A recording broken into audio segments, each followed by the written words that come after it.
Hello. Salam alaikum à tous. J'espère que vous allez tous bien.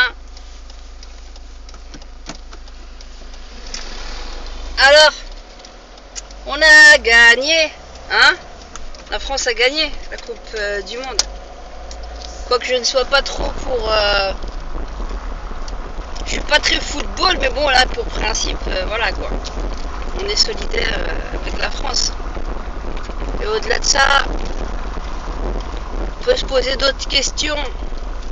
Il y en a certains qui me disent ouais c'est une équipe d'Afrique.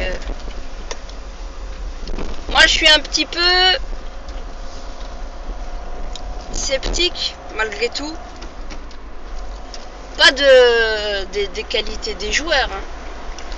Mais puisqu'apparemment ça avait l'air d'être des novices, c'est-à-dire des gens cherchés sur le tas par Deschamps, qui a l'air d'être quelqu'un de bien.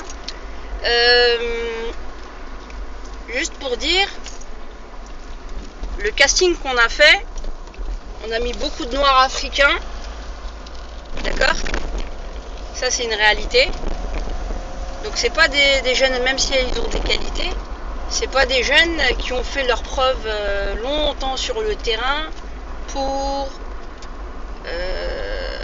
se dire voilà qu'ils l'ont largement mérité, on va dire, mais quoi qu'ils l'aient mérité, hein, qu'on soit clair. Mais ce qu'il y a derrière comme arrière-pensée, ce que je suis en train de me dire au niveau politique, le retentissement, le message qu'on essaye de faire passer.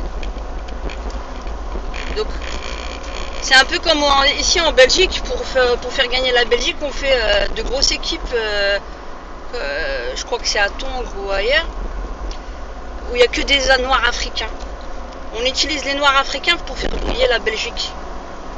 Et puis de l'autre côté, on a un autre discours au niveau politique. Alors moi je vais vous dire quelque chose, mon scepticisme où il est que on va susciter justement ce malaise chez certains citoyens français,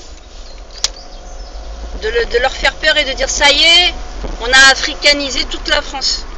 Il n'y a que des noirs maintenant, ils vont nous envahir de partout. Regardez l'équipe, il y a combien de noirs dans toute l'équipe? Il y a beaucoup plus de noirs que de blancs et de tout ça. C'est ça l'inquiétude qu'on peut avoir. Pas par rapport au fait des noirs africains, de l'idée qu'on a envie de véhiculer derrière et pour les prochaines élections. C'est-à-dire dire voilà, Macron, c'est une catastrophe pour moi personnellement. Mais de l'autre côté, on va dire regardez, ouais voilà, la France elle est pseudo-unie. En réalité on est unis, mais au niveau politique c'est plus ambigu. Pour faire agiter les peurs et pour dire voilà, regardez la réussite, vous allez être bien intégrés. Et Macron, et voilà, c'est l'ami des immigrés. C'est un peu ça qu'on essaye de donner comme image. C'est pas vrai. Pour moi, c'est pas vrai. Une vraie intégration, il y a de tout. Pourquoi on n'a pas vu, je sais pas moi, un peu de tout le monde, je sais pas. Il aurait pu faire un quota. Moi, je suis pour des quotas. 3 noirs africains, 2 espagnols, un portugais, un algérien, un marocain. Un peu de tout. Des français bien blancs. Enfin voilà. Ça c'est la vraie France.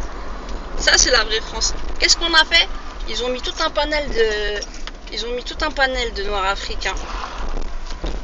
Faut faire attention à ce piège-là.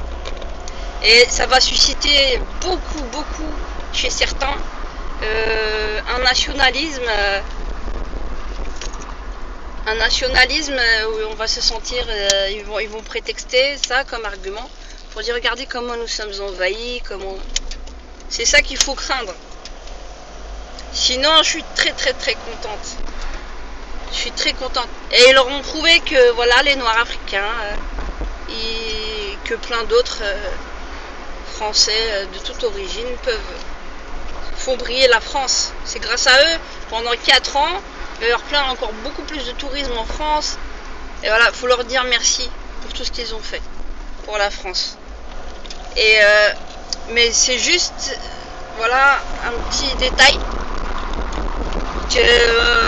moi ça m'a fait tilter.